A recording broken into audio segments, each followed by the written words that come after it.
ሰላም ጤና ይስጥልን ውድ አድማጭ ተመልካቾቻችን እንደምን ሰንብታችኋል? ይህ ገበያ ሚዲያ ነው። ፕሮግራማችን ከገበያ ሚዲያ ዘውትር ምሽት 3 ሰዓት ተኩል ላይ ወደ እናንተ የሚደርሰው የገበያ ሚዲያ ልዩ የፖድካስት ፕሮግራም ነው። በዛሬው የገበያ ሚዲያ ልዩ የፖድካስት ፕሮግራም እንደተለመደው ከኢትዮጵያ ብሔራዊ ጥቅም ጋር የተሳሰረ ወሳኝ መረጃን ይዘናል። በእነኚህ መረጃዎች በተለይም አሁን ላይ ስላሉ ወቅታዊ የጂኦ ፖለቲክሱን ሁኔታ የምስራቅ አፍሪካ ቀጠናን በአግባቡም ባይሆን በመጠኑ ሙሉ በሙሉም ባይሆን ለማለት ነው የምትረዱበትን አዳዲስ መረጃ ይዘናል። የመጀመሪያው የኤርትራ ስጋት ምንድን ነው? በተለይ ኢትዮጵያ የባህር በሩን ብታገኝ ኤርትራ ምንድን ነው የሚያሰጋት? ኤርትራ ለምንድን ነው ይህን ጉዳይ አክረራ የያዘችው? ኢትዮጵያ የቀይ ባህር በር ቀጠናን እንዳትቀላቀል ኤርትራ ያሰጋትና የምትፈልገው ለምንድን ነው? በዚህ ጉዳይ ላይ ሰፋ ያለ የትንተና መረጃ ወጥቷል። ያንን ትንተና መረጃ ዋቢ በማድረግ የምንላችሁ ነገር አለን። እንደዚሁም ከ1960 እንደ አውሮፓውያን አቆጣጠር ጀምሮ ነፃ ሀገር ሆኜ ቆይቻለሁ፣ ነፃነቴን ስጡኝ ስትል ጥያቄ ስታቀርብ የቆየችው ላለፉት 20 ዓመታትም የሰነበተችው ሶማሌላንድ አሁን ላይ ዕውቅና ልታገኝ መሆኗ ተገልጿል። ይህ ሁኔታ የቀጠናውን የጂኦፖለቲክስ ሁኔታ በእጅጉ ይቀይራል የሚልም አዳዲስ ሐሳብ እየመጣ ነው። ስለዚህ ሁኔታ በስፋት እንነግራችኋለን። በተለይም ለሶማሌላንድ ግልጽ ዕውቅና ለመስጠት ከተዘጋጁ አገራት መካከል አሜሪካና እስራኤል ቀዳሚዎቹ እንደሚሆኑ እየተገለጸ ነው የሚገኘው። እስራኤል ለሶማሌላንድ ዕውቅናን ለመስጠት ጫፍ ላይ ስለመድረሷ የሚያሳዩ መረጃዎች ወጥተዋል። በዚህ ጉዳይ ላይ ሰፋ ያለ መረጃን እንሰጣችኋለን። በተለይም የእስራኤል ለሶማሌላንድ ዕውቅና መስጠት ከኋላው ምን ያዘለ ነው? ለኢትዮጵያ ምን አይነት ጥቅምን ያመጣል? የኢትዮጵያ ሁኔታስ በዚህ ውስጥ እንዴት ይቃኛል? ይህንን በስፋት እናየዋለን። ሐሰን ሼክ ወደ ግብፅ አምርተዋል። ሐሰን ሼክ ግብፅ ለምንድን ነው ያመሩት? በግብፅ ምን ተሰማ? ስለዚህም ጉዳይ በስፋት የምንነግራችሁ ይሆናል። እንደዚሁም የኤርትራ የደህንነት ሰዎች በኢትዮጵያ ሉዓላዊ ዳር ድንበር ውስጥ ወይም ግዛት ውስጥ በመግባት ውይይት ስለማድረጋቸው የሚያሳዩ መረጃዎች ወጥተዋል። እነኚህ ውይይቶች መሰረት ያደረጓቸው ዋና ዋና ነጥቦች ምን አይነት አንድምታ አላቸው የሚሉትን ነገሮች አንድ ላይ በማያያዝ የሱዳን ግጭት አሁን ላይ በእጅጉ እየተስፋፋና እየተባባሰ መምጣቱን ተከትሎ የሰብአዊ እርዳታ ማድረስም የሚያስቸግር ለሰብአዊ ቀውስ የሚዳርግ መሆኑን ተከትሎ የተባበሩት አረብ ኤምሬትስ $100 ሚሊዮን ለተባበሩት መንግስታት ድርጅት የሰብአዊ እርዳታ አገልግሎት እንዲውል በሚል መስጠቷ ተሰምቷል። ይሄ ስጦታ ወይስ ከኋላው ሌላ ያሰበ ነገር አለ? አብረን የምናየው ይሆናል። አብራችሁን እንድትቆዩ በመጋበዝ እነኝንና ሌሎች ከምስራቅ አፍሪካ ቀጠናዊ ጉዳዮች ጋር የተያያዙ ወሳኝ የሆኑ ወቅታዊ መረጃዎችን የምናስደምጣችሁ ይሆናል።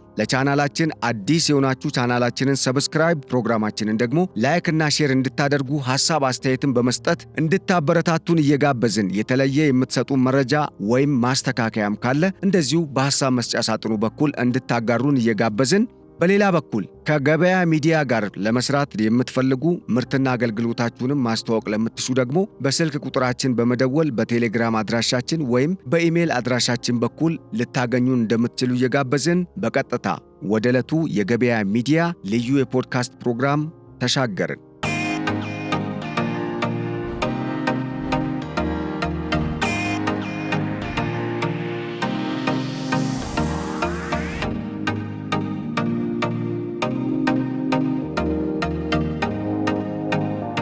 መልካም። የኤርትራ ስጋት በምስራቅ አፍሪካ ቀጠና የሚለው የትንተና መረጃ ላይ ነው መጀመሪያ ፎከስ የምናደርገው። እንደሚታወቀው ኤርትራ ከኢትዮጵያ ጋር እንደዚሁም በቀጠናው ካሉ ከአብዛኞቹ የምስራቅ አፍሪካ የቀንዱ ሀገራት ጋር አሁን ላይ ኢትዮጵያን በሚመለከት አጀንዳ በማድረግ የተለያዩ ቃላቶች እንግዲህ መመላለስ ወይም ደግሞ መዘላለፍን የሚመስሉ የተለያዩ አጸያፊ ቃላቶች የተሞሉባቸው መግለጫዎችንም እንግዲህ ስታወጣ የቆየችና አሁን ደግሞ ከኢትዮጵያ ጋር በተለየ መልኩ እያወጣች ወይም ግድድር ውስጥ የገባች ሀገር መሆኗ ይታወቃል። ለአሁናዊ ቀጠናዊ ቀውስ ምክንያት የሆነው የኢትዮጵያ የባህር በር ጥያቄ ነው፣ የአሰብ ወደብ ነው ወዘተ የሚሉ ሰዎች አሉ። የኢትዮጵያና የኤርትራ ጥያቄ ወይም ደግሞ ውዝግብ የሚነሳው ከኤርትራ መገንጠል ጋር ተያይዞ ነው። ይህንን አፍርጦ ወይም እውነቱን መናገር ያስፈልጋል። ምክንያቱም የኤርትራ ከኢትዮጵያ መገንጠል በማይታወቅ አካል ዕውቅና የተሰጠው ወይም ደግሞ ሕጋዊ ያልሆነ መሆኑን ተከትሎ የሻዕቢያ መንግስት ሁል ጊዜ ኢትዮጵያን እንደ ስጋት እንዲመለከት አድርጎታል። ይሄ ሲባል ኢትዮጵያ ለኤርትራ ስጋት የምትሆን ሀገር ስለሆነች ግን አይደለም። ሻዕቢያ ኤርትራን ሲገነጥል ከኢትዮጵያ የተገነጠለችበት መንገድ ኢትዮጵያና ኤርትራ የተለያዩበት መንገድ ሕጋዊ መሰረት የሌለውና በኋላ ላይ ለምን የሚል መሪም ወይም ደግሞ ጠያቂ አካል ሲመጣ ወይም መንግስት ሲመጣ ይሄ ጉዳይ እንደሚነሳ ያውቃል የሻዕቢያ መንግስት። ቢኮዝ ኦልሬዲ ሲጠነሰስ ከጅምሩ ከጥንስሱ አሻጥር ያለበት ነገር ስለሆነ ዋናው ጥያቄ በኋላ ላይ ሊመጣ እንደሚችል ስጋት ስላለ ሁል ጊዜ ኢትዮጵያን ለማዳከም ለመከፋፈል ሲሰራ ነበር። ይሄ አጀንዳ ምንም እንኳን የግብፅ አጀንዳ ቢሆንም በተግባር ደረጃ ግን የኤርትራ መንግስት በቀጥታም በተዘዋዋሪም ሲሳተፍበት የቆየበት አጀንዳ ነው። እናም በርካቶች አሁናዊ ጉዳይ ነው፣ አሁን ኢትዮጵያ የባህር በር መጠየቋን ተከትሎ ነው ይሄ ጉዳይ እንግዲህ በቀጥታ ከኢትዮጵያ ጋር እያጋጫት ያለው ኤርትራን የምትሉ ሰዎች ይሄ ስህተት ነው። አንደኛ የባህር በሩ ጉዳይ ከሰሞኑ ጄኔራል ባጫ ደበሌም ኬንያ የኢትዮጵያ አምባሳደር ሆነው አሁን ላይ እየሰሩ ያሉ ሰው ናቸው። ከዚህ ቀደም በኢትዮጵያ አገር መከላከያ ሰራዊት ውስጥ የነበሩ በርካታ አስተዋጽኦንም ያደረጉ ሰው ናቸው። እሳቸውም አስቀምጠውታል። የኢትዮጵያ የባህር በር ጥያቄ አሁን የመጣ ሳይሆን የነበረና በርካታ ጊዜ በተደጋጋሚ ሲጠየቅ ሲነሳ የነበረ ጥያቄ እንደሆነ አመላክተዋል። በኢትዮጵያ ባለስልጣናት በኩል በተለያየ መልኩ የተገለጸበት ሁኔታ አለ። ይሄ ጉዳይ እንደሚታወቀው በታሪክም የቀደመ ጥያቄ እንደሆነ ለምሳሌ ፕሮፌሰር አሰቤ ማናት ፕሮፌሰር ያዕቆብን መጽሐፍም ማየት የቻለ ሰው ጥያቄው ምን ያህል እየተንከባለለ የመጣ ወሳኝ ጥያቄ እንደሆነ መረዳት ይችላል ማንኛውም ሰው። ስለዚህ አንደኛ አሁን ኢትዮጵያ የባህር በር ስለጠየቀች ነው ኢትዮጵያና ኤርትራ እንደዚህ የከረረ ውዝግብ ውስጥ ገቡ ለሚለው ጉዳይ ያ አይደለም። ከኋላው ጉዳዩ ስር የሰደደና የቆየ እንደሆነ መረዳት ያስፈልጋል። ስር የሰደደ ነው ሲባል ደግሞ ኤርትራ ከኢትዮጵያ የተገነጠለችበት መንገድ በራሱ ጥያቄ ያለበት ነው። ያ ስጋት ስለሚፈጥር ነው በኤርትራ በሻዕቢያ መንግስት በኩል በርካታ ጊዜ ኢትዮጵያን ለማተራመስ በርካታ ሴራዎች ሲሰሩና ያው የበርካታ ንጹሃን ዜጎችም ደመከልብ ሆኖ እንደዚሁ እንግዲህ እንዲፈስ ምክንያት የሆነው ወይም ለበርካቶች እልቂት ምክንያት የሆነው ጉዳይ አንድም ያ እንደሆነ መረዳት ያስፈልጋል። በሌላ በኩል ኢትዮጵያና የኤርትራ ውዝግብ ከሻዕቢያ መንግስት ጸባጫሪ ጋር የተያያዘ ነው። ከዚህ ቀደም በ1991 እና 92ቱ የኢትዮ ኤርትራ ጦርነት ወቅትም ኢትዮጵያን ቀድሞ የወረረው የሻዕቢያ መንግስት ነው። ከዛ በፊትም ቀደም ብሎም የኢትዮጵያን ኢኮኖሚ ብቻውን ለመጠቅለል ሙከራ ሲያደርግ የነበረውም የሻዕቢያ መንግስት ነው።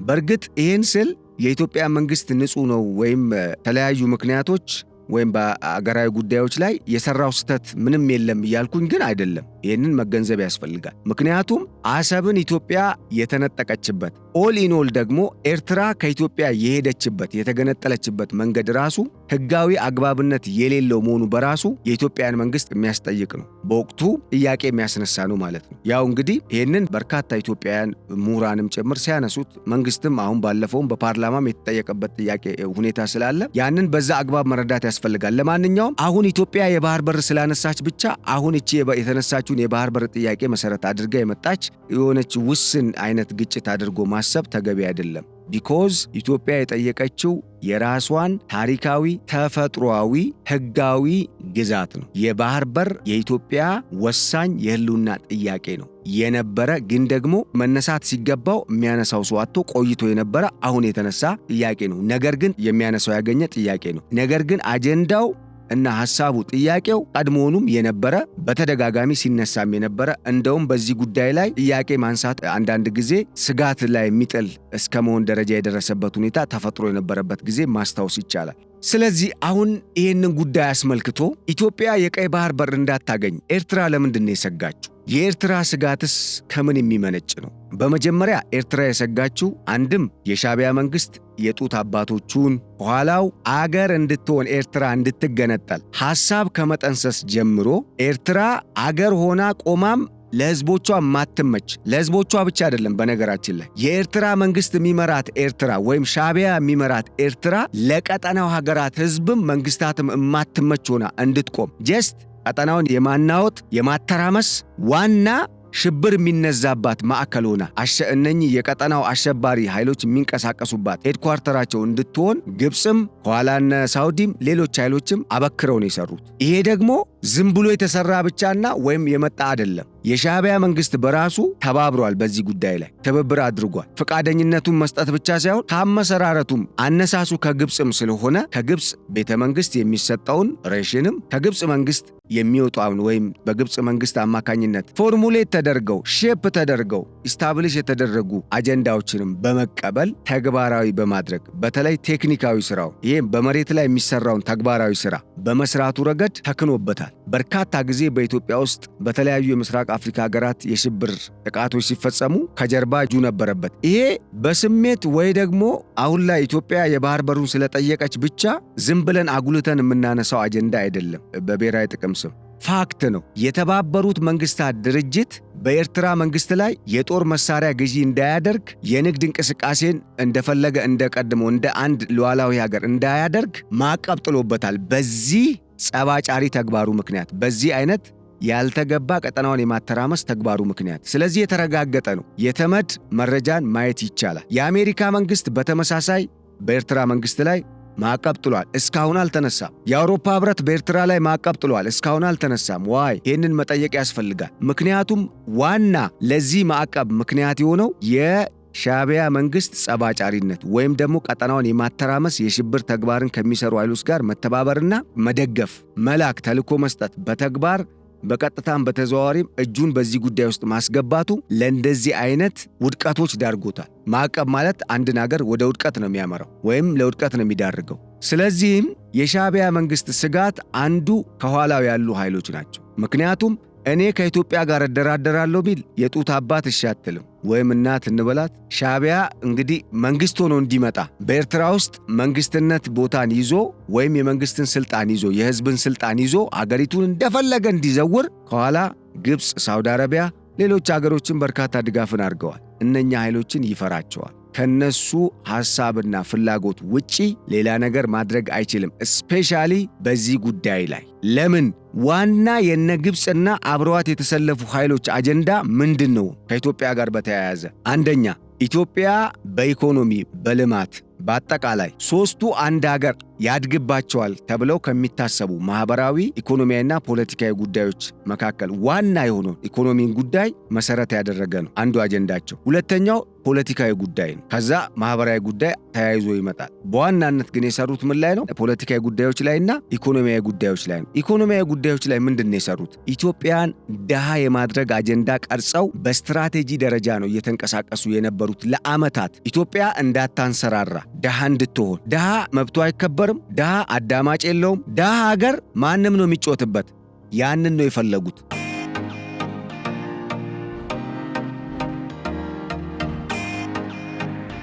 ኢትዮጵያ ድሃ ከሆነች እነሱ እንደፈለጉ ይጮቱባታል። ማንም ጠያቂ አይኖርም። እንደፈለጋቸው ይዘውሯታል ማለት ነው። የግብፅና አብረዋት የተሰለፉ ኃይሎች ዋና ሐሳብ ይሄ ነው አንዱ። ሁለተኛው እና በጣም ወሳኙ ጉዳይ ኢትዮጵያውያንን በፖለቲካ አስተሳሰብ መከፋፈል ነው፣ መለያየት።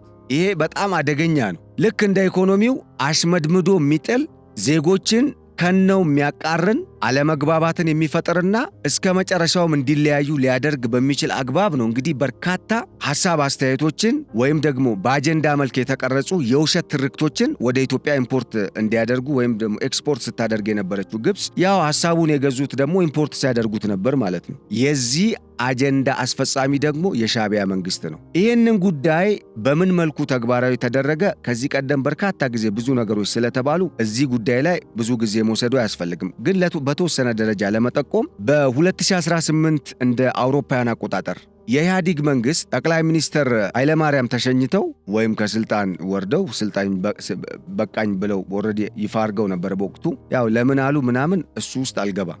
ግን ጠቅላይ ሚኒስትር ዶክተር አብይ አህመድ ወደ ስልጣን ሲመጡ ጥሪ ሲደረግ ኢትዮጵያ ላይ አሉ የተባሉ የተቃዋሚ ኃይሎች ከየት ነበር የመጡት? ከአውሮፓ፣ ከአሜሪካ የታጠቁ ኃይሎች ነው እያልኳቸው ያሉት። የታጠቀ ኢትዮጵያ ላይ አለ የተባለ የትጥቅ ትግልን የኢትዮጵያ መንግስት ላይ ሲያደርግ የነበረ አብዛኛው ኃይል ከኤርትራ ነው የመጣው። ይህ ምን ማለት ነው? በኢትዮጵያ ውስጥ መንግስት እንዲዳከም፣ የጸጥታ የተረጋጋ ሁኔታ እንዳይኖር የተለያዩ ኃይሎችን ተልዕኮ በመስጠት የተለያዩ ስራዎችን የሚሰሩ ኃይሎችን ስታስታጥቅ የነበረችው ኤርትራ በማማካኝነት በግብፅ አቅም በግብፅ ሀብት ተግባራዊ ስራውን ደግሞ ለኤርትራ ነበር የተሰጠው። ያ ማለት ዝም ብሎ አይደለም የግብፅ ጉዳይ አስፈጻሚ ነው የሚባለው ማለት ነው። ሁለተኛ ጉዳይ በኢትዮጵያና በኤርትራ መንግስት መካከል የኢትዮጵያ መንግስት ሰላም እንደሚመጣ ወይም ደግሞ ከኤርትራ ጋር ያለውን ግንኙነት ለማድረቅ ወደ ሰላም ለመምጣት ዝግጁ መሆኑንና በሰላም እንደሚሰራ የአልጀርስ ስምምነትንም አከብራለሁ ብሎ ዓለም በይፋ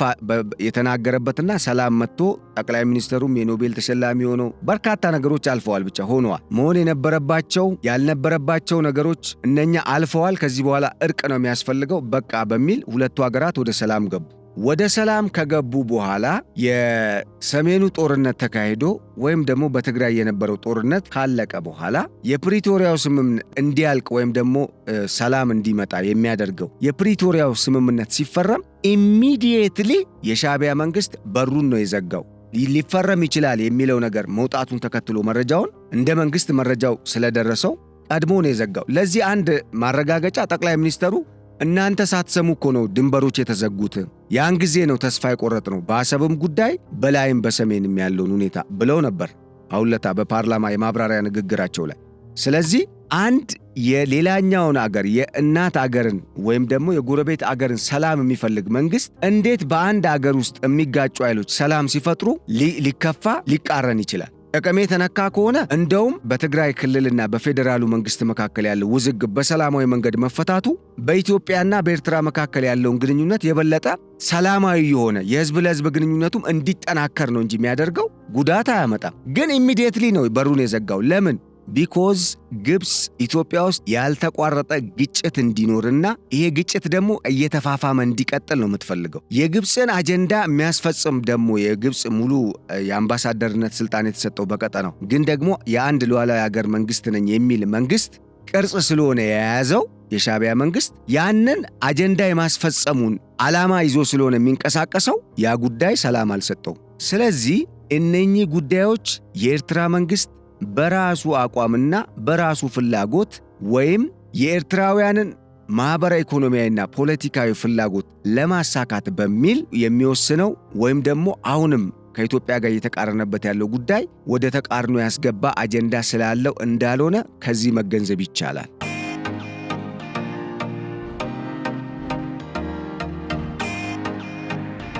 ዋና ማስተር ማይንዷ ደጋግሜ ነው ምላትችን ቃል ግብፅ ነች። ይሄን ያዙልኝ። ስለዚህ የኤርትራ መንግስት አንዱ ስጋት ማን ነው? ግብፅ ነች። ሁለተኛ ሳውዲ አረቢያ ነች። ሶስተኛ በኢትዮጵያ ውስጥም ያሉ ሌላ ፍላጎት ያላቸው ኃይሎች አሉ። ለምሳሌ ኢትዮጵያ ከጅቡቲ ወደብ በመጠቀሟ ምክንያት በርካታ ጥቅሞችን የሚያገኙ አካላት ይህንን የኢትዮጵያን የባህር በር የማግኘትና በቀይ ባህር ቀጠና መታየትን አይፈልጉትም፣ ጥቅማቸውን ስለሚያሳጣ። ዘላቂ እንኳን ቢሆን ችግር የለውም፣ ግን ዘላቂ ላሉንም ነገር ማለት ነው ከጊዜ ጋር ለሚቀየር ነገር ኢትዮጵያ ወደዛ መሄዷን አለመፈለግ ስላለ ያ ስጋት ነው። ሌላው የቀጠናው ሀገራት ናቸው። ጅቡቲ አትፈልገውም፣ ሶማሊያ አትፈልገውም፣ ሱዳንም የኢትዮጵያን ወደ ቀይ ባህር መምጣት አትፈልገውም። በግልጽ መናገር ያስፈልጋል። ከዛ ያው ሳውዲ አረቢያና ማን አሉ?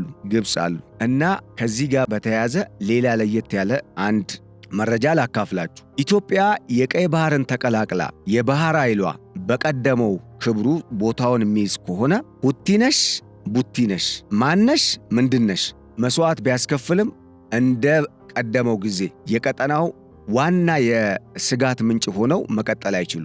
ምክንያቱም አላይድ የሚባሉ ፓወሮች አሉ። የምስራቁም ብሎክ አለ።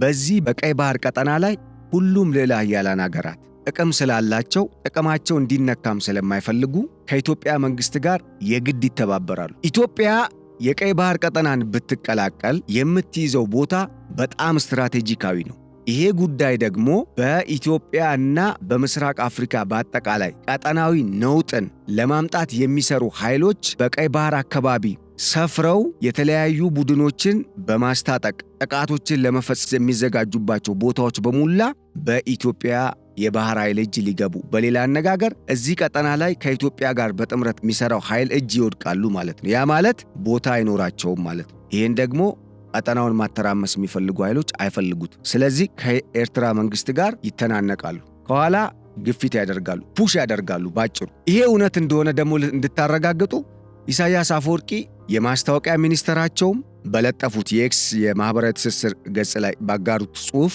በተመሳሳይ የግብፅ ሚዲያዎችም በዘገቡት ዘገባ ፕሬዝደንት አብዱልፈታህ አልሲሲ ጥሪ አድርገውላቸው ነው ኢሳያስ አፈወርቂ ካይሮ የገቡት።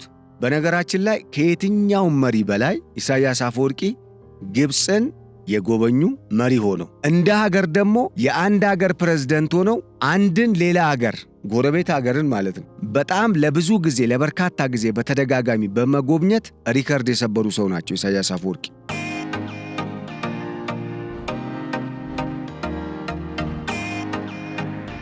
እስካሁን በነበራቸው የስልጣን ዘመን ኦልሞስት በየ2 ዓመቱ አንዴ ወይም በየ2 ዓመት ተኩል አሊያም 2 ዓመት ከ8 ወር ገደማ 2 ጊዜ ወደ ግብፅ ይሄዳሉ ነው በሬሾ ሲሰላ። እስካሁን ኢትዮጵያን ለማዳከም፣ ስለ ኢትዮጵያ ለመምከር፣ ስለ ቀይ ባህርና አጠቃላይ ስለ ምስራቅ አፍሪካ ቀጠና ለመምከር ግብፅ የተመላለሱበት ጊዜ ማለት ነው። ኢማጂን ይሄ ምን ያህል ማየት ይቻላል። መረጃዎች እንደሚጠቁሙት እስከ ቅርብ ጊዜ ድረስ የወጡ መረጃዎች ሌተስት መረጃዎችን አፕዴት እናደርጋቸዋለን። በቀጣይ 19 እስከ 21 ጊዜ ግብፅ ተመላልሰዋል የሚሉት አንድ የሀገር መሪ በዚህ ደረጃ አንድ ጎረቤት ሀገር እንግዲህ መመላለስ ከባድ ነው። እነኚህ እንግዲህ ኦፊሻሊ ያልሆኑትንም ጨምሮ ነው፣ ግን ኦልሬዲ ተመላልሰዋል። ለማንኛውም ኦፊሻሊ ያልሆኑ ሲባል ድብቅና ግልጽ የሆኑ ለማለት ፈልጌ ነው። በዛ ያዙልኝ። ያው ህጋዊና ህጋዊ ያልሆኑ ለማለት አያስደፍርም፣ ምክንያቱም ኦልሬዲ መንግስት ስለሆነ በማንኛውም ሰዓት ተነስቶ ይሄዳል። ግን ድብቅና ድብቅ ያልሆኑ ግልጽ የተደረጉና ያልተደረጉ በሚለው ያዙት። እናም እነኚህ ኃይሎች ከኤርትራ መንግስት ጋር የጥቅም ግጭት ስለሚፈጥሩ ስጋት አለበት የኤርትራ መንግስት። ምን ማለት ነው? ይሄ በራሱ የሚያደርገው ቀጥተኛ ነገር የለም ነው ባጭሩ። በውጭ ኃይሎች የሚዘወር መንግስት ነው። ያዙልኝ። ሌላው ይሄ ስጋት ከምንድን ነው የሚመነጨው? እነኚህ ሀገራት ምንድን ነው ፍላጎታቸው? ለምንድን ነው የኤርትራ መንግስት ነፃ ሆኖ ራሱ እንዲደራደር እድል የማይሰጡት? ለምሳሌ ግብፅን እንውሰድ። አንዱ የግብፅ የስጋት ምንጭ መሰረቱ የአባይ ውሃና የአባይ ውሃ።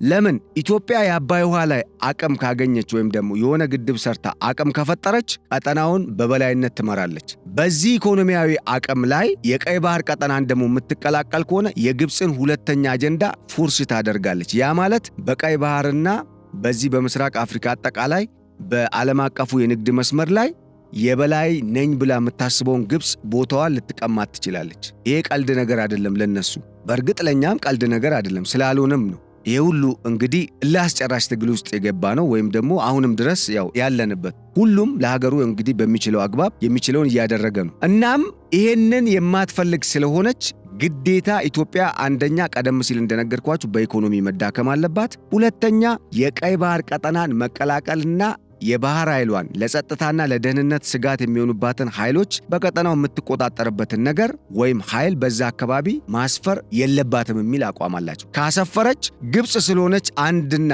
ዋና ቀንደኛ በቀጠናው የኢትዮጵያ ጠላት ግብፅ የምታሰማራቸው ኃይሎች በዛ አካባቢ ቦታ አይኖራቸውም። ያ ማለት በተዘዋዋሪ የግብፅ አጀንዳ ፉርሽ ይሆናል ማለት ነው። ይሄንን ግብፅ አትፈልገው። ከዛ ውጪ ቀጠናው ላይ ኢትዮጵያ በርካታ ቢሊዮን ዶላሮችን ታፈሳለች ለወደብ። ከበርካታ ቢሊዮን ዶላሮች በላይ ግብፅን የሚያሰጋት አንድ የምታጣው ነገር አለ፣ መረጃ።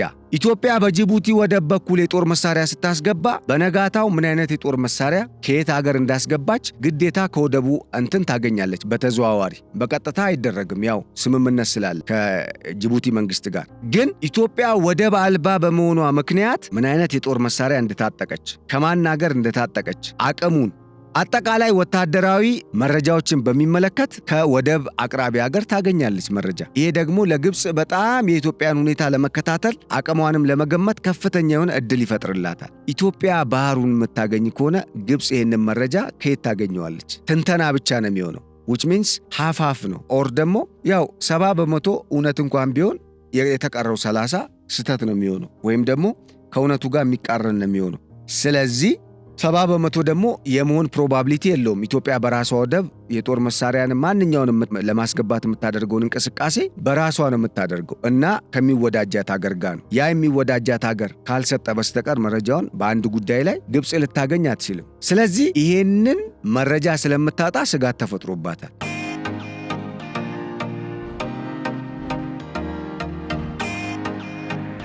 ኢትዮጵያ በአንጻሩ የቀይ ባህር በርን የምታገኝ ከሆነ እነኚህ በጅቡቲ ወደብ የምታፈሳቸው ቢሊዮን ዶላሮች ይቀራሉ። የሀገር ውስጥ ኢንቨስትመንት ይበረታታል፣ ለወጣቶች ስራ ዕድል መፍጠር ይቻላል፣ ያን ገንዘብ ወደ ኢትዮጵያ አምጥቶ ኢንቨስት ማድረግ ይቻላል፣ ለመሰረተ ልማት ዝርጋታ ማዋል ይቻላል። በርካታ ጥቅሞች አሉ ዘርፈ ብዙ። የመንግስትን በጀት የመንግስትን የገቢ ወጪ ንግድ ያጠናክራል። ከሁሉም በላይ ባለፈው ቀደም ሲል እንደነገርኳችሁ ኢትዮጵያ ደቡብ ሱዳን ነዳጇን በሱዳን በኩል ነበር የምትሸጠው። ቱቦ ዘርግታ በሱዳን በኩል በፖርት ሱዳን በኩል ነበር ለዓለም ገበያ የሚቀርበው። ያ ደግሞ በጣም አድካሚና ረጅም ነው። አንደኛ የመልክዓ ምድራዊ አቀማመጡ የሀገሪቱ የሱዳን በረሃማ ከመሆኑ ጋርና ትንሽ ውስብስብ አርድ ላንዶች ስላሉት ያ ችግሮች በተፈጠሩ ቁጥር የደቡብ ሱዳንን ኢኮኖሚ በእጅጉ አደጋ ላይ እየጣለው ነው። ከዛም በላይ ከሱዳን የተገነጠለች አገር ከመሆኗ ጋር ተያይዞ ሰሜን ሱዳን ውስጥ በማንኛውም ሰዓት ደቡብ ሱዳንን መጉዳት የሚፈልግ ኃይል ወይም ቡድን መንግስት ሆኖ ሲመጣ በቀጥታ ይህንን ቱቦ በመዝጋት ላልተወሰነ ጊዜም የደቡብ ሱዳን ጉሮሮ የሆነውን የነዳጅ ገቢን ሊያቋርጥ ይችላል። አሁን እንደሆነው ማለት ነው። ይህንን ስጋት ለመቅረፍና ይሄ ሁኔታ ስጋት ውስጥ ስለጣላት ደቡብ ሱዳን ከኢትዮጵያ ጋር በቅርቡ ስምምነት ተፈራርማለች። ምን ለማድረግ? በኢትዮጵያ አሰብ ወደብ በኩል የወጪ ገቢ ንግዷን ለማሳለጥ የሚቀርብ ነው። በተመሳሳይ ደግሞ ተጨማሪ ወደብም አላት ከሞምባሳ የሚመጣ በሞምባሳ በኩል ከኬንያ ጋር የምታደርገው። ሌላው ዩጋንዳም በተመሳሳይ በኢትዮጵያ በኩል የቀጠናዊ ትስስርን መሰረት ያደረገ የኢኮኖሚ ትብብር ኦልሬዲ ስላለ እንደ ቀጠናው ኢጋድም ይህን ጉዳይ በበላይነት የሚከታተለው ነው። በነገራችን ላይ አጀንዳው የአፍሪካ ህብረት ነው። ያንን ለማሳለጥ ኢትዮጵያ፣ ደቡብ ሱዳን፣ ዩጋንዳን የሚያስተሳስር አዲስ የንግድ ኮሪደርም ሊከፈት ስምምነት ተፈራርመዋል። እነኚህ ሁሉ ለኢትዮጵያ በርካታ የንግድ ሲሳዮችን፣ ኢኮኖሚያዊ እድገቶችን ያመጣሉ። ይሄ ማለት የግብፅ አጀንዳ አፈር በላ ማለት ነው። ኢትዮጵያን ድሃ የማድረጉ አጀንዳ። ኢትዮጵያ ድሃ ካልሆነች ደግሞ ሀብታም ከሆነ መብቱ ይከበራል፣ ተደማጭነት ይኖረዋል፣ ጆሮ ይሰጠዋል። ኢትዮጵያ ያንን ልትሆን ነው ማለት ነው። ይሄ ደግሞ ለግብፅ ራስ ምታት ነው። ለምን? ኢትዮጵያ አቅም ከፈጠረች ወደዛ ሂጂ ነው የምትላት ግብፅን። ለምን? ምክንያቱም ግብፅ ኢትዮጵያን ማስገደድ አትችልማ። ተነጻጻሪ ተገዳዳሪ አቅም ካለ ልውጋሽ እንኳን ብትል ግብፅ ኢትዮጵያ ደግሞ አሁንም ልክ እስካሁን እጅ ሳትሰጥ እንደቀጠለችው ያን ጊዜ ደግሞ አፍንጫሽን ላሺ ልትላት ትችላለች። የራሷን አቅም ስለገነባች ግብፅም ትፈራለች ማለት ነው። ስለዚህ ይሄ ነው ምክንያቱ። እነ ሳውዲ አረቢያ ደግሞ ተቀናቃኝ የሆኗቸው በቀጠናው ላይ የቀጠናዊ የኃይል ሚዛን ወደ ከነሱ እጅ እንዲወጣ ወይም ደግሞ ወደ ተቀናቃኛቸው እጅ እንዲገባ፣ በሌላ አነጋገር በቀጠናዊ የበላይነት ግድድር ውስጥ ከሳውዲ አረቢያ ጋር ፉክክር ውስጥ ያለችው ዩናይትድ አረብ ኤምሬትስም ሌሎች ኃይሎችም ወደዚህ ቀጠና ሊመጡ ነው። ለምሳሌ አሰብ ወደብ ላይ ኢንቨስት ሊያደርጉ ይችላሉ። ሌሎች ወደቦች ሊሰሩ ይችላሉ።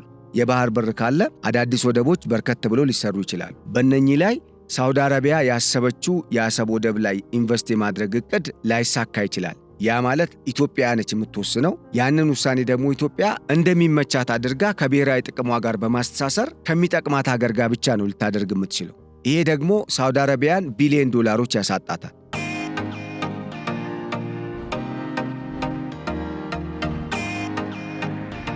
ወይም በአሰብ ወደብ ላይ ኢንቨስት በማድረግ አገኘዋለሁ ብላ የምታስበውን የኢትዮጵያን የውጭ ገቢ ንግድ በማሳለጥ ወይም ደግሞ ያንን በመቆጣጠር ልታገኝ የምትችለውን ገንዘብ ያሳጣታል። ሶ ኢት ኢዝ ኦል አባውት ምንድነው? የጥቅም ጉዳይ ነው።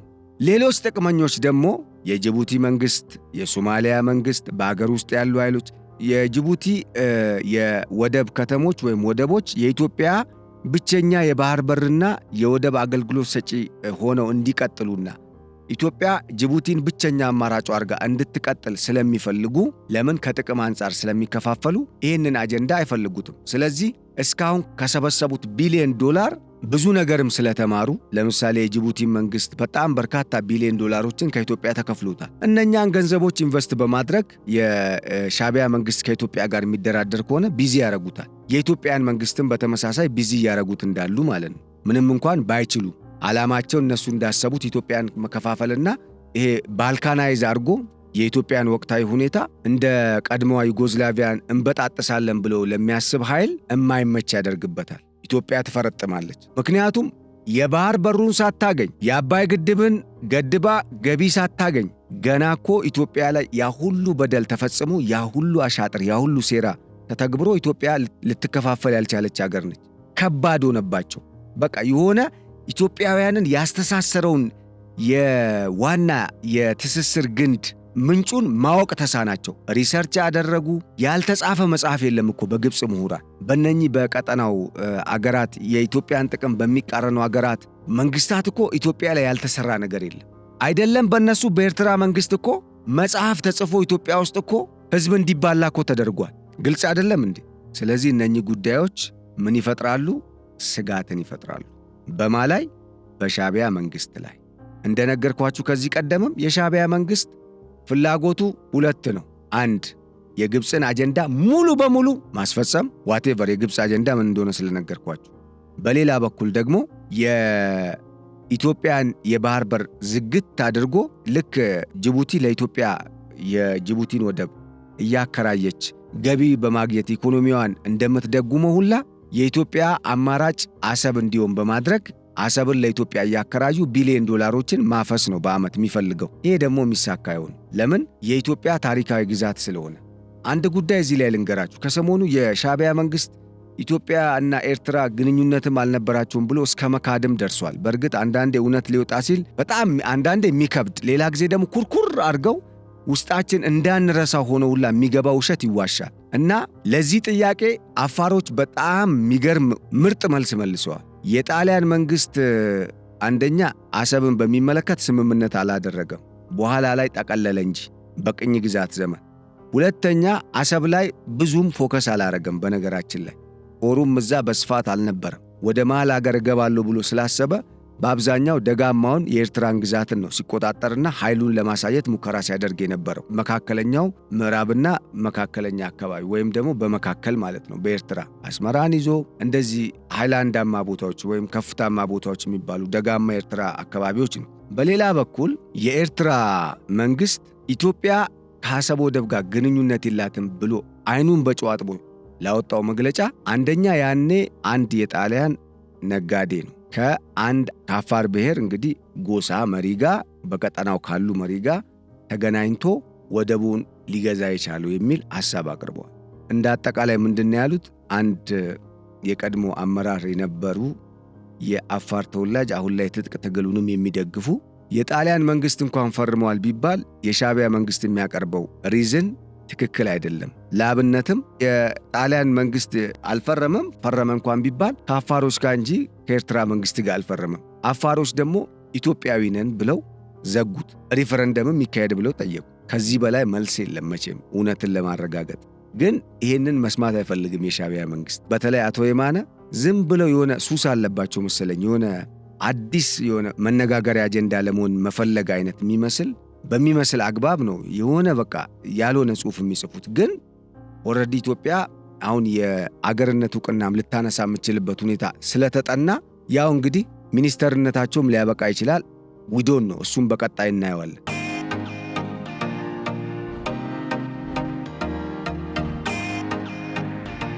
እና እንደ አጠቃላይ ይሄንን ወደብ ለኢትዮጵያ በማከራየት ኢትዮጵያን ባህር አልባ በማድረግ ወይም የባህር በር አልባ በማድረግ በዛ ገቢ ራስን በመደጎም የራስን የጦር ኃይል የበለጠ በማደራጀት ኢትዮጵያን መቆጣጠር፣ የሻዕቢያ መንግስት የሚዘውረው መንግስት በኢትዮጵያ ማቋቋም፣ በተዘዋዋሪ ግብፅ የምትለውን የሚያደርግ ለግብፅ አጀንዳም የተገዛ መንግስት ኢትዮጵያ ላይ እንዲኖር ለማድረግ ነው እቅድ ይዞ ሲሰራ የነበረው። አሁን ኢትዮጵያ የባህር በሩን በግልጽ መጠየቋ ይህንን ጉዳይ ምን ያደርገዋል? ወይም አጀንዳ ወይም እቅድ ፉርሽ ያደርገዋል ማለት ነው። ለዛ ነው በጣም አንዳንዴ የሆነ የለውጥ ጊዜ ሲመጣ ወይም ደግሞ በቀጣይ የሆነ ነገር ፖዚቲቭ ነገር አገርን የሚጠቅም ነገር ይከሰታል ተብሎ በሚጠበቅበት ወቅት እንደዚህ አይነቱ በጣም ወሳኝ የሚባሉ ውዝግቦች በኢትዮጵያ በተደጋጋሚ ሲነሱ ይስተዋላል። ከብሔራዊ ጥቅም ጋር በተያያዘ ኢትዮጵያ ጥቅሟን ለማስጠበቅ ስትንቀሳቀስ እንደዚህ አይነቱ ውዝግቦች ይኖራል። ኦቪየስ ነው፣ ይሄ የተለመደ ነው፣ ኦልሬዲ የሚታወቅም ነው ከዚህ በፊትም የነበረ። ግን አስገራሚው ነገር በራሳችን እርስ በርስ እኛኑ በማባላት ነው አጀንዳቸውን ሊያስፈጽሙ የሚሞክሩት ጉዳይ። ትልቁ በጣም የሚያሳዝነው ነገር ያ ነው። ለነሱ ማለታችን ማለት እነኚህ የጠቀስኳቸውና ሌሎች በጣም መሰረታዊ የሆኑ ጉዳዮች የሻዕቢያ መንግስት የኢትዮጵያ መንግስትን የባህር በር ጥያቄ ውድቅ እንዲያደርግ ምክንያት ሆነዋል። ግብፅም የተጠሩት ኢሳያስ አፈወርቂ አጀንዳው የግብፅ ስለሆነና የሚይዙትን አቋም በሚመለከት የግብፅ መንግስት ምን አይነት አቋም መያዝ እንዳለባቸው ለማመላከት በጠራቸው መሰረት የሚነግራቸውን ወይም የሚሰጣቸውን አጀንዳ ተቀብለው ተፈጻሚ ስለሚያደርጉ የግብፅ መንግስት የሚይዘውን አቋም ለመያዝም ነው። ስለዚህ ከዚህ በላይ ስጋት ውስጥ መውደቃቸውን የሚያሳይ ነገር የለም። የኢሳያስ አፈወርቂ መንግስት ወይም ሻዕቢያ የሚባለው መንግስት የግብፅ አጀንዳ አስፈጻሚ መሆኑን ከሰሞኑ የካይሮ የፕሬዝደንት ኢሳያስ አፈወርቂ ጉብኝት ፍንትው ብሎ የወጣ ሚስጥርም ስለሆነ መረዳት ይቻላል ማለት ነው። በጣም ግን አስገራሚው ነገር የተባበሩት መንግስታት ድርጅት እንኳን ኤርትራና ኢትዮጵያ ቢጣመሩ ምን አይነት ታሪክ እንደሚሰሩ ሲያሳይ ነበር፣ በሪፖርትም ጭምር። ኤርትራ ደግሞ ምን ያህል የወደቀች ሀገር እንደሆነች አሁን የተፈጥሮ አደጋ እንኳን ቢመጣ ከጉዳቱ ለማንሰራራት እንኳን አቅም የሌላት ሀገር ፌልድ ስቴት ብሎ ነው ያስቀመጣት። ይሄንን ታርጋ ተሸክሞ ወይም ለጥፎ ኢትዮጵያን እወጋለሁ የሚል መንግስት እንግዲህ ምን ሊመጣ እንደሚችል በኋላ ላይ አብረን ነው የምናየው። ግን አጀንዳው የግብፅ እንደሆነ ምንም ጥያቄ የለውም። የስጋቱ ምንጭ ይሄ ነው። የሚሰጋቸው ደግሞ ኃይሎች እነኚህ ናቸው ማለት ነው የገለጽኳቸው።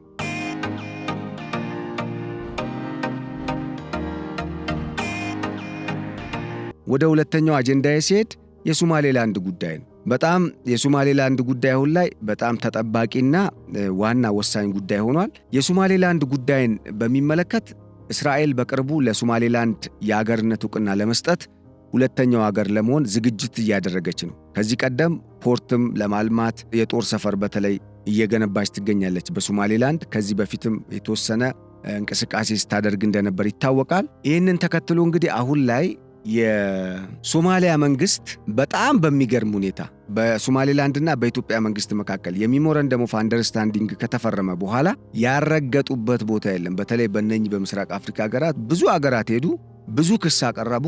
መጨረሻ በአንካራ የሁለቱ ሀገራት ስምምነት ተፈረመ። ዘአንካራ ዲክላሬሽን የሚባለው የኢትዮጵያና የሶማሊያ ጉዳይ በኢትዮጵያና በሶማሊያ ጉዳይ ያለው የሶማሌላንድን ውዝግብ መሰረት ያደረገው የሻከረው ግንኙነትና የሁለቱ ሀገራት ጸብ ኦልሬዲ እልባት አገኘ ማለት ነው። ነገር ግን እነ አሜሪካን እነ የአውሮፓ ህብረትን ፕላስ የእስራኤልንም ልብ መግዛት የቻለችው ሐርጌሳ እኔ እኮ ነፃነቴ ከ1960 ጀምሮ ነው፣ ለምንድን ነው የሀገርነት ዕውቅና የምትከለክሉኝ? ከጁን 26 1960 ጀምሮ 35 ሀገራት እኮ ሪኮግናይዝ አርገውኝ ነበር ያኔ ነፃ ወጣች ብለው። ስለዚህ ሪኮግናይዝ አርጉኝ፣ በድጋሜ ዕውቅና ስጡኝ እንጂ ያልኩት ዕውቅናውን እኮ ከሰጣችሁን ቆይታችኋል በሚል የሶማሌላንድ ሰዎች አዲስና በጣም ወሳኝ የሆነ መጫወቻ ካርድን መዘው በመከራከሪያ ነጥብነትም አንስተው ነገሩ እንግዲህ አሁን ላይ ኦልሞስት ወደ 40 የሚጠጉ ሀገራት ለሶማሌላንድ ዕውቅና ለመስጠት ዝግጅት እያደረጉ ነው። ከነኚህ ውስጥ ከሰሞኑ የተሰማው እስራኤል ለሶማሌላንድ ዕውቅና ለመስጠት ሙከራ እያደረገች ኦልሞስት በቃ ነገሮችን ጨርሳለች። ባይ ዲፎልት ግን እንደሰጠች ነው። ምክንያቱም የጦር ሰፈር ገንብታለች፣ ሞቃዲሾ ፍቃድ ዲፕሎማሲያዊ ግንኙነት ጀምራለች፣ እዛ ጽሕፈት ቤት አላት፣ ወዘተ ብዙ ነገሮች አሉ። ይሄ ጉዳይ ለኢትዮጵያ ምንድን ነው የሚጠቅመው? እያሳጠርኩኝ ካለኝ ሰዓት አንጻር ልየው። ለኢትዮጵያ የሚጠቅመው በአንድ በኩል ስጋትም እንዳለው የሚገልጹ ሰዎች አሉ። በእርግጥ ስጋቱ ምንድን ነው ሲባል በቀጠናው ላይ በኢትዮጵያ ውስጥም የመገንጠል እሳቤ ያላቸው ኃይሎች ከኢትዮጵያ ለመገንጠል ሶማሌላንድን ምክንያት በማድረግ እንደ ምሳሌ እያነሱ ሊገፉበት ይችላሉ የሚል ስጋት የፈጠረ ነው። ነገር ግን ኢትዮጵያ ውስጥ ያለው እንቅስቃሴ ለየት ያለና የኢትዮጵያም ሁኔታ ከዚህ በጣም የሚለይ በመሆኑ ምክንያት ከሶማሌ የሚለይ ከመሆኑ ጋር ተያይዞ የሶማሌላንድ ጉዳይ አገር መሆን ወይም ሶማሌላንድ እንደ ሀገር መቆሟ ለኢትዮጵያ በርካታ ጥቅሞችን እንደሚያስገኝ ይታመናል። አንዱና ዋናው ጉዳይ ኢትዮጵያ አማራጭ ወደብና የባህር በር አግኝታለች። ሁለተኛው ጉዳይ የሶማሊያ መንግስት በግብፅ አጀንዳ አማካኝነት በግብፅ አጀንዳ አርቃቂና ደጋፊነት ምክንያት በደቡብ በኩል ኢትዮጵያን ለመውጋት ሲዘጋጅበት የነበረውን ነገር እንዲያከሽፍ አድርጎታል። እጅ እንዲሰጥ ማለት ነው፣ አዲስ አበባ እንዲመጣ። ያ ማለት ለኢትዮጵያ ትልቅ መጫወቻ ካርድ ነው ማለት ነው። የሶስትዮሽ ጥምረቱንም ያፈረሰው ይሄው የአንካራው ዲክላሬሽን ነው። የኢትዮጵያ መጫወቻ ካርድ ማነች? ሶማሌላንድ ስለሆነች ማለት ነው። ሌላው ጉዳይ አንድ ሶማሌን ኦልሬዲ ከስጋትነት ነፃ አውጥታለች ኢትዮጵያ ማለት ነው። ወይም ለኢትዮጵያ ስጋት ከመሆን ምን ብላለች? ወደ ነፃ ቀጠና አሸጋግራለች ማለት ነው። ራሷን ተከላክላለች ማለት ነው ኢትዮጵያ። ምክንያቱም በስምምነት ከተፈራረሙና ከተሳሰሩ እነኛ ሀገራት ማንኛውም የሞቃዲሾ መንግስት ኢትዮጵያ ላይ ለሚያደርገው የጥፋት ተግባር ሶማሌላንድ እንደ ሀገር ከቆመች ራሷን ችላ ስለምትራመድ ተባባሪ አትሆንም። ቅናሽ ያለው በጣም ብዙ ቢሊዮን ዶላሮችን የሚያስተርፍ የወደብ አገልግሎት ታገኛለች። በተጨማሪ የጋዝ ፕሮጀክቱንም በዛ አካባቢ ለመላክ እንቅስቃሴ እየተደረገ ስለሆነ አቅራቢያም ስለሆነ ለኢትዮጵያ የውጭ ገቢ ንግድ ከፍተኛ የሆነ አስተዋጽኦን ያደርጋል። ይህም ኢኮኖሚውን ለመገንባት ግብፅን ያቀረበችውን ወይም ለዘመናት በኢትዮጵያ ላይ ስትሰራ የነበረችውን የጥፋትና የውድቀት ስትራቴጂ የበለጠ ወደ ምን ያደርገዋል? ፉርስ መምጣት ወይም ፉርስ እንዲሆን ያደርገዋል። ያ ማለት ተግባራዊ እንዳይሆን እድል ይሰጣል። ምክንያቱም ኢትዮጵያ በኢኮኖሚ እንድታደግ ስለሚያደርጋት ማለት ነው ይህ ጉዳይ።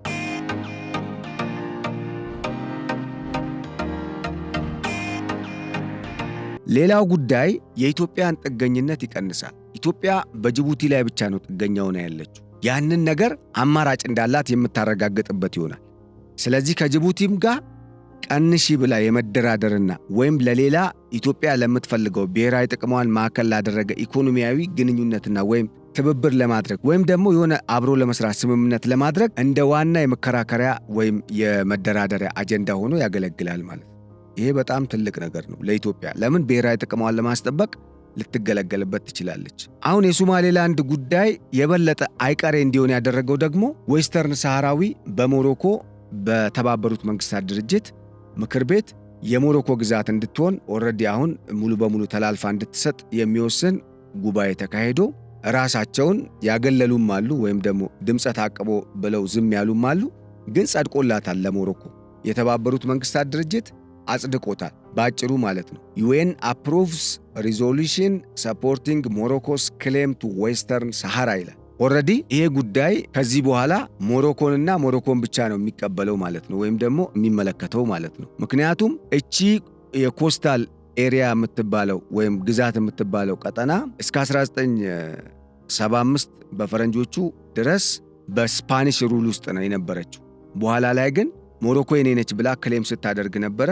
ለማንኛውም የተባበሩት መንግስታት ድርጅት እስካሁን ላለፉት በርካታ ዓመታት በሞሮኮና በዌስተርን ሳሃራ መካከል የነበረውን ግጭት የሚያስቆም ዌስተርን ሳሃራ ባለቤትነቷ ህዝቡም እዛ ውስጥ ያለው የሚያመለክተው ያለው ትስስርም ከሞሮኮ ጋር እንደሆነ የሚያረጋግጥ 11 የጸጥታው ምክር ቤት አባላት የደገፉት ራሽያ፣ ቻይና፣ ፓኪስታን በድምፀ ተአቅቦ፣ አልጄሪያ ደግሞ በደንብ በመቃወም ግን ደግሞ አቅም በማጣት ጸድቆላታል ለሞሮኮ። ከዚህ በኋላ ዌስት ሳሃራዊ የሞሮኮ ሆና በዓለም አቀፍ ደረጃ እውቅና ተሰጥቷል ማለት ነው። ይሄ ጉዳይ በሶማሌላንድ ያለውን ሁኔታ የበለጠ የቀየረውና ተነሳሽነታቸውን የጨመረው ሲሆን ፕሬዝዳንት አብዱራህማን ኢሮም ለተባበሩት መንግስታት ድርጅት ጁን 26 1960 ላይ ነፃ ወጥታ ድጋሚ በሶማሊያ ማዕከላዊ መንግስት ቁጥጥር ስር ለማዋል እየተደረገ ያለውን ጥረት እንዴት የተባበሩት መንግስታት ድርጅት ዝም ይላል በሚል ደብዳቤ ጽፈዋል። የተለያዩ አካላትን ለማናገር እንዲሞክሩ ምክንያት ሆኗቸዋል። ያ ማለት የልብ ሰጥቷል ማለት ነው። ይሄ የዌስተርን ሳሃራዊና የሶማሌላንድ እውቅና ማግኘት ደግሞ የአሰብ አፋሮች በቀይ ባህር ዙሪያ ከምጽዋ ወደብ ጀምሮ እስከ አሰብ መጨረሻ ወይም የጅቡቲ ድንበር ድረስ ያለው ግዛት ውስጥ ሪፈረንደምን በማካሄድ ወደ እናት ሀገራቸው ለመመለስ የሚያደርጉትን ጥረት የበለጠ ሊያጠናክርና ለኢትዮጵያ ደግሞ ትልቅ ጥቅምን የሚያመጣ ሊሆን ይችላል። እንደ አጠቃላይ ስጋትን ቢኖርበት የሶማሌላንድ የአገርነት ጉዳይ፣ ይሁንና ግን ከስጋቱ ይልቅ ጥቅሙ ስለሚበልጥ ነገሮችን ሊያቀል ይችላል ለኢትዮጵያ የሚል ግምት አለ።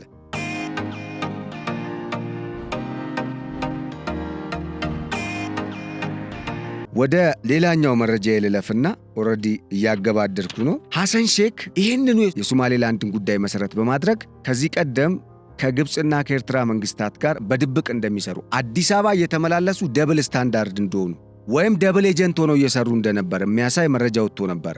አሁን በይፋ ተረጋግጧል። ሐሰን ሼክ ግብፅ ገብተዋል። የሙዚየሙ ምርቃት ለመሳተፍ ነው በሚል ግብፅ ገብተው ኢሳያስ አፈወርቂና ሐሰን ሼክን በግልጽ ፊት ለፊት እየተያዩ የሚያወሩበትን ትልቅ መድረክ ግብፅ ፈጥራላቸዋለች። ይሄ ለኢትዮጵያ ጤናማ ነገር አይደለም፣ በጤናማነትም አይታይም። ለምን? መሄድ ይችላሉ። ሁሉንም ዝም ብሎ መክሰስ ወይም ደግሞ መጠራጠር አይደለም። ሐሰን ሼክ ግልጽ ለሆነ ኢትዮጵያ ላይ ለመቆመር እንደሄዱ የሚያሳይ መረጃ ልስጣችሁ። ከጥርጣሬ የመጣ እንዳልሆነ አንዱ ኢሳያስ አፈወርቂ ወደ ኤርትራ ሐሙስ ዕለት ረፋድ ላይ ከመሄዳቸው አስቀድሞ ሐሰን ሼክ ሮብ ዕለት ነበር ጅቡቲ የገቡት በኢስማኤል ኡመር ጊሌ ጋባዥነት ተብሎ የ25ኛ ዓመት የአዲሲቷ የሶማሊያ ሪፐብሊክ ምስረታ ኮንፈረንስን ምክንያት በማድረግ ያንን ኮንፈረንስ ሚሞራይዝ ለማስታወስ በሚል ተጋብዘው ነበር። መግቢያ ላይ ምን ብያቸዋለሁ? ኢትዮጵያ የቀይ ባህር በርን እንዳትቀላቀል አንዷ የምትፈልገው ጅቡቲ ስለሆነች ከግብፅ አጀንዳ ጋር በመወዳጀት ከግብፅ ጋር በቁርኝት ነው የምትሰራው። ጥያቄ የሌለው ጉዳይ ማንም ቻሌንጅ ማድረግ ይችላል። ጅቡቲና ግብፅ አንድ ላይ ነው የሚሰሩት። በደርግ ሰዓት ጅቡቲ ወደ ኢትዮጵያ መመለስ ሲገባት ቀድሞ በነበረው ስምምነት መሰረት ያ ስምምነት ተጠናቋል። ያን ጊዜ ነበር የሚያበቃው። ደርግ ወደ ስልጣን ሲመጣ የደርግ መንግስት እንዳይጠቀልል በሚል በጅቡቲ አዲስ የሥርዓት ለውጥና የአስተሳሰብ የትርክት ለውጥ እንዲመጣ በማድረግ አዚፍ ጅቡቲ የኢትዮጵያ አካል ሆና እንደማታውቅ አይነት ተደርጎ በመነዛቱ ያው የኢትዮጵያ መንግስት በወቅቱ አማራጭም ማለት አማራጭም አይደለም ቢዚ ሆኖ ነበረ።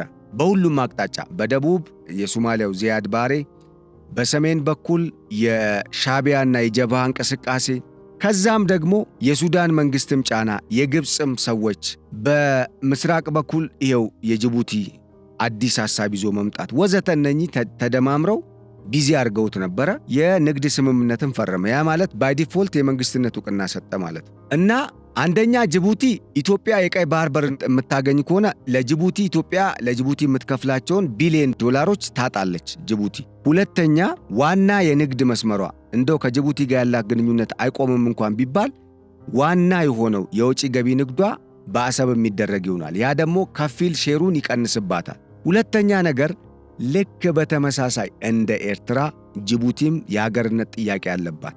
ካለ ኢትዮጵያ ህልውና የላት። ስለዚህ እጠቀለላለሁ የሚል ስጋት አለ። ኢኔኒ ሚንስ በሆነ ጊዜ የኢትዮጵያ አካል እደረጋለሁ የሚል ስጋት አላት።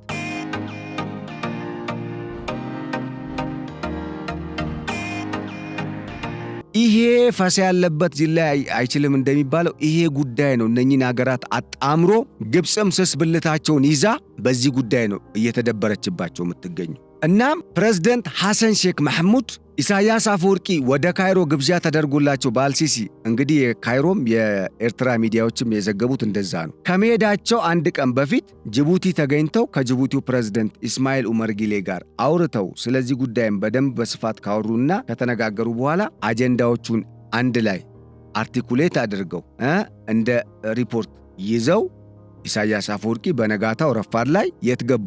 ካይሮ ገቡ። ይሄ ነው። ከዛ በኋላ ኢሳያስ አፈወርቂ በካይሮ እያሉ ፕሬዝደንት ሐሰን ሼክ የት ገቡ? ካይሮ። እና ይሄ ግጥምጥሞች ነው? አይ ዶንት ቲንክ። እንግዲህ ምን እንደሚያመጡ አብረን እናያለን። ምን ሊያደርጉ እንደሚችሉ እናያለን። ግን እምረቱ ዳግም እንዳንሰራራ የሚያሳይ እንደሆነ ወይም እንደተጀመረ ወይም ደግሞ መጀመሪያውኑ በህቡ አብረው እንደነበሩ አገራቱ የሚያሳይ መረጃ ነው። ወይም ደግሞ በቀጣይ ምን ሊመጣ ይችላል የሚለውን አይተን እንግዲህ ያሉትን መረጃዎች የምናካፍላችሁ ነው የሚሆነው። ግን ዋና ዓላማው ይሄ ነው።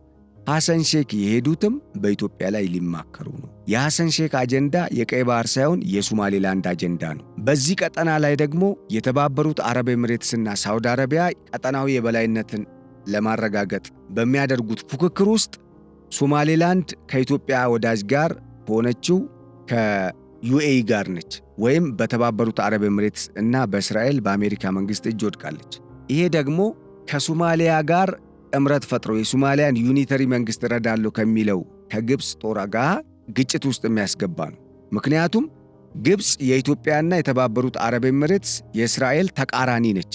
ሶማሊያ ደግሞ የግዛት አንድነቴን ታስጠብቅልኛለች በሚል በተሳሳተ ግምት እና የዲፕሎማሲ ስሌት ከግብፅ ጋር አብራ ነው እና ግብፅን ከሚደግፉ ኃይሎች ጋር እየተንቀሳቀሰች ነው። ስለዚህ ይሄ ስጋት ነው እነኚህን ሰዎች መፈናፈኛ ያሳጣቸው፣ የኢሳያስ አፈወርቂ ሰዎችንም ኢሳያስን። እናም ይሄ ጉዳይ መጨረሻ ሄዶ የኤርትራና የጅቡቲ የሶማሊያም ጉዳይ ለግብፅ የሚመች ሆኖ መጣ ማለት ነው። ለምን? ሁሉም የየራሳቸው ስጋት ስላላቸው ጅቡቲ ከኢትዮጵያ የምታገኘው ጥቅም ይቀርባታል። የሀገርነት ህልውና ጥያቄ ያለባት፣ አንድ ጊዜ በሆነ ጊዜ በኢትዮጵያ እወረራለሁ እዋጣለሁ የሚል ስጋት አላት። በተመሳሳይ ኤርትራ ከኢትዮጵያ ልታገኝ አስባ አሲራ ከዚህ ቀደም ይሄን የባህር በር በኢትዮጵያ ላይ ስትቆልፍ አሲራ የነበረው አስባ አስልታ የነበረው ኢኮኖሚያዊ ጥቅም ሊቀር ነው።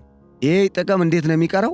ኢትዮጵያ ወደቡን የባለቤትነት መብት ስለሚኖራት ኪራይ አትከፍልበት። ኪራይ ያገኛለሁ ብሎ ሲቋመጥ የነበረው በጅቡቲ ሲቀና የነበረው የሻዕቢያ መንግስት ደግሞ ጭራሽ የቋመጠለትን አጣ ማለት ነው። ሌላው ጉዳይ ከዚሁ ጋር ተያይዞ ሱዳንንም ያካተተ ጉዳይ ነው። ሱዳን አልቡርሃን ተቃራኒ የሚደገፈው በኢትዮጵያ በኬንያና በተባበሩት አረብ ኤምሬትስ በሞሮኮና በቻድ በሊቢያ ነው ብለው ስለሚያምኑ ሶማሊያን፣ ጅቡቲን፣ ኤርትራንና ግብፅን እንደዚሁም ሳውዲ አረቢያን ያጣመረ ኃይል ከጎናቸው እንዲቆም ይፈልጋሉ። ስለዚህ የኢትዮጵያ ወደ ቀይ ባህር መምጣት ስጋት ከሆነ ለእነኛ ሀገራት ለአልቡርሃንም ስጋት ነው። ቢኮዝ የጠላቴ ጠላት አይነት ነው። ይህን ስል የጠላቴ ጠላት ለምሳሌ አባባሉ ብዙ ጊዜ የምንጠቀመው የጠላቴ ጠላት ወዳጄ ነው አይነት ነበር አይደለ? አሁን ግን እዚህ ጋር የኔ ጠላት ጠላት ሳይሆን የኔ ጠላት ወዳጅ ከኔ ጋር ወዳጅ ከሆኑ አገራት ጋር ጠላት ስለሆነች የነሱ ጠላት የኔም ጠላት ነች፣ በተዘዋዋሪም በቀጥታም። ስለዚህ ከኢትዮጵያ ጋር እየተባበሩ ነው የሚገኙት።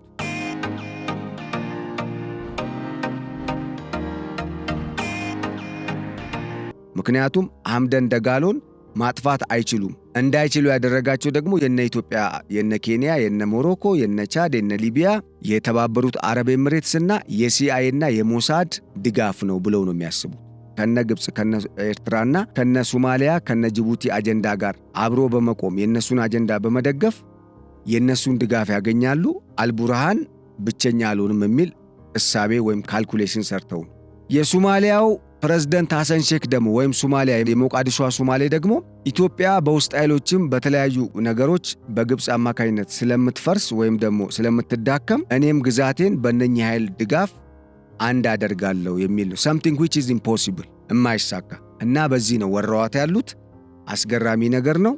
በቀጣይ የሚመጡ ነገሮችን እናያለን።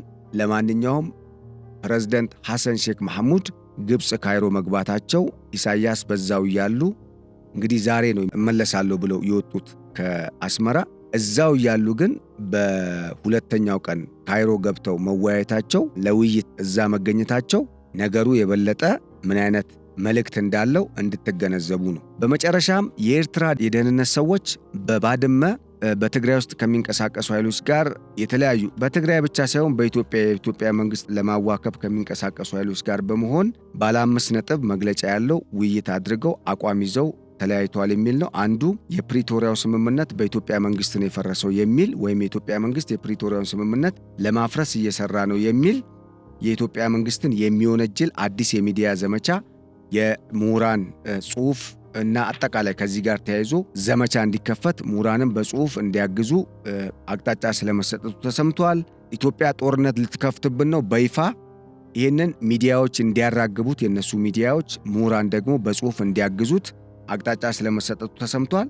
በጣም የገረመኝ የሻዕቢያ ደህንነቶች በትግራይና በአማራ ክልሎች እንዲንቀሳቀሱ መግባባት ላይ መድረሳቸው ወይም ማስነገራቸው በጣም ከባድ ነው።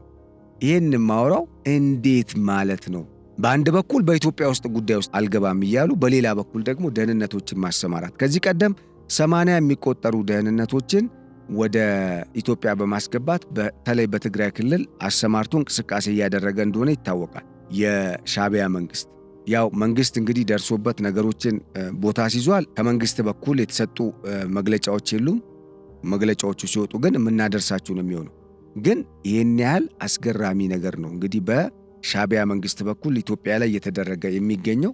ሌላው ጉዳይ የንግድና ኢኮኖሚ አሻጥር፣ የኢትዮጵያ መንግስትን አቅም ወይም ኢኮኖሚውን የሚደገፍባቸውን ነገሮች ማጥፋትና ማዳከም ሚል ዘመቻን ከተለያዩ የህብረተሰብ ክፍሎች ጋር በጋራ ለመስራት በጥምረት ለመስራት መስማማት መቻላቸውን የተነገረው።